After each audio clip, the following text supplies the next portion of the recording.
Hey everyone, it's Sugar and Wednesday. We are back at Shenango Valley State Park.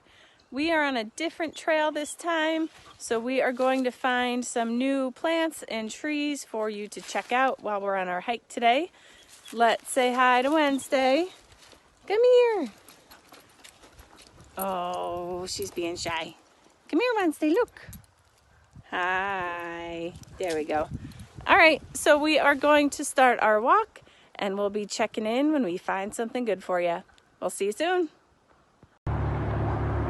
Hey everyone, so this plant is on the side of the road, so Wednesday's in the car. But I wanted to stop because this is one that you have probably seen when you're out driving around. There are those big conical shaped groups of berries at the ends of the twigs. I'm going to find one that's closer. There we go, that we can see. So this is Staghorn sumac. If we get a little closer, there we go. You can see how actual fuzzy those little berries are. Even the twigs.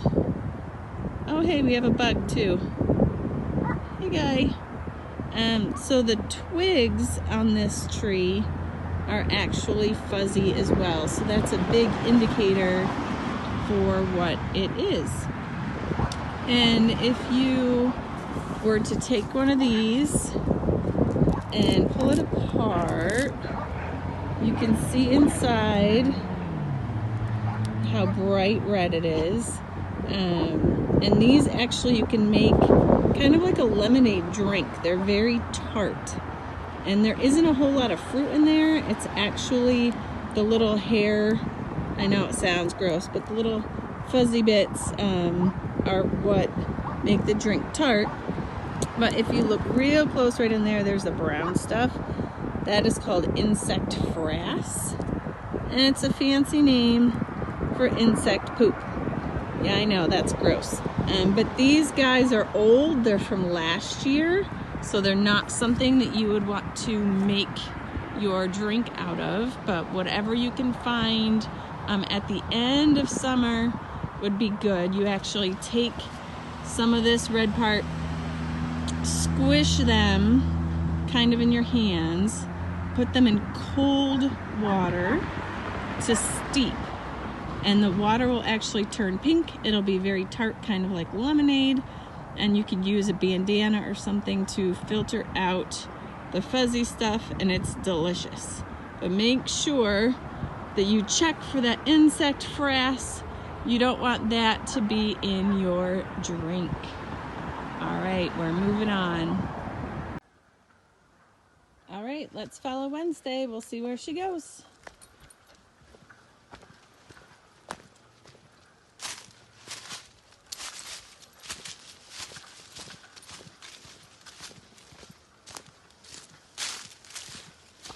Yes, we're going downhill.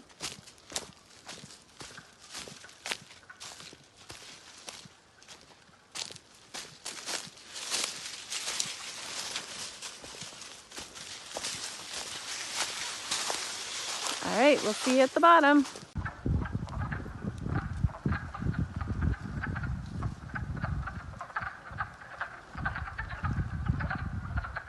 So we can't see them, but we can definitely hear them.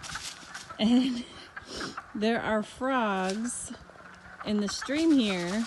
I guess we'll have to try and see if we could find one.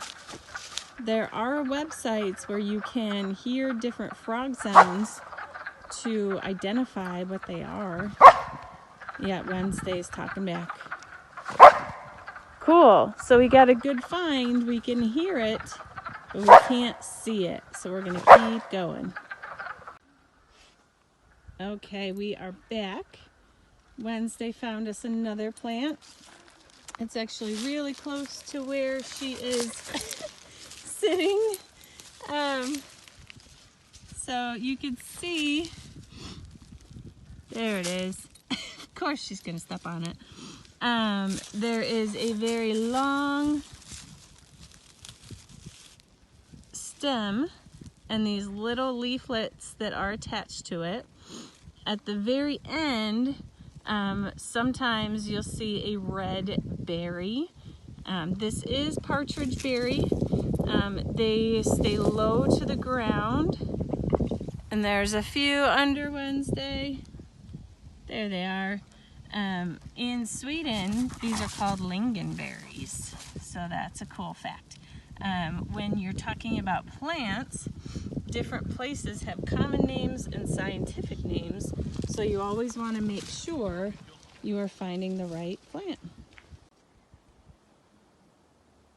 Hey, so Wednesday and I found this little bridge in the park, and it goes into this kind of swampy area. There are lots of logs that have fallen over. They are covered in moss. But what really caught my eye were these things that look like hot dogs. Anyone know what these are? They grow in swampy, wet soil near the edge of a lake.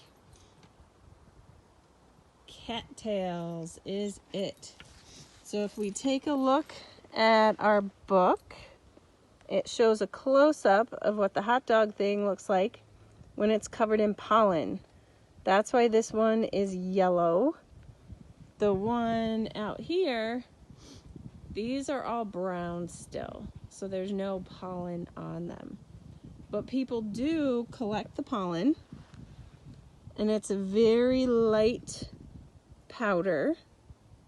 And what you can actually do with it is use it like flour. It's really cool. You can make cattail pollen pancakes. And if we look farther in the distance, there is one hot dog looking one. Let's see if I can get close and not get in the water. The one in the very middle is still covered in fluff. Does anyone know what that fluff does? It's kind of like the burdock pods from yesterday, but instead of sticking to an animal, that fluff flies in the air. And actually I found one we're going to take a walk to, because you can actually see how the seeds disperse. They get caught in the wind and they are floating away from the hot dog part of the cattail. So this is a really great spot.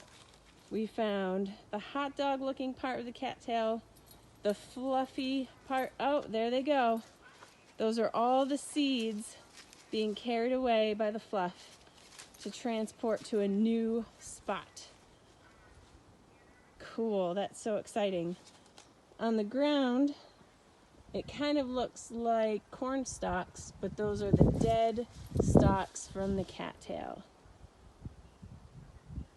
All right, we're gonna head to a new spot. We'll see you in a bit. All right, so we got to a spot where the trail goes where Wednesday's going. But if you look to my right, there's another trail that goes up the hill. So when you're out hiking, how are you supposed to know which way to go? Sometimes there's paint spray painted on the trees, but where we are today, there are these trail markers that are attached to the tree. So yes, the other trail gets used a lot. You can see there's no soil and people walk that way often, but we are going to follow Wednesday because she knows the trail marker is telling us where we want to go. All right, today we're having a recap of a tree we saw yesterday, and I actually found some of those tiny cones. There's another one right there. Does anyone remember the two parking lot lines on the bottom of the needles?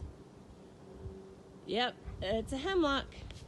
And just to compare, hi Wednesday, here is a different pine cone compared to our tiny hemlock cones. So when I meant small, they are really small. So we just stopped near the lake. Yesterday we were on the other side, but what caught my eye this time was this huge woodpecker hole. So the wood looks very yellow, very fresh. On the ground, we can see all the stuff that came out of the hole. Now this one must be pretty active still, and the size can also give us an idea of what woodpecker made the hole. So the bigger ones are usually pileated woodpeckers, and they make the biggest holes.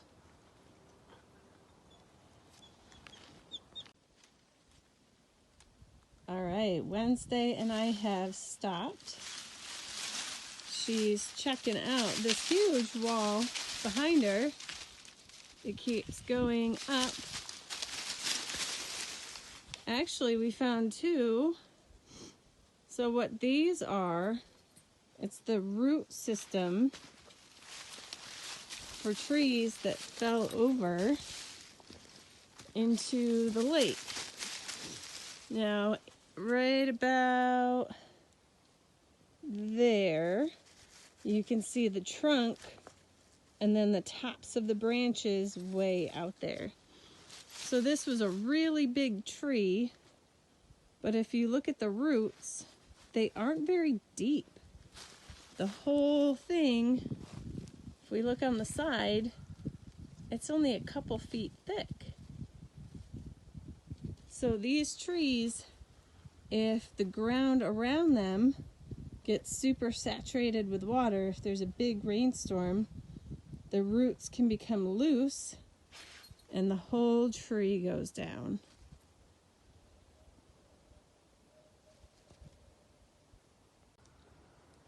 All right, for this tree, we are going to start with the field guide. And I'm holding a small twig from the tree. And these needles that are in my hand, there's 1, 2, 3, 4, 5. And they are stuck to the twig in a little bundle. And a good way to remember these 5 needles in a bundle are the letters W-H-I-T-E, white pine. So this tree, being an evergreen, still has its needles. Okay, that's why it's a little shadier under here.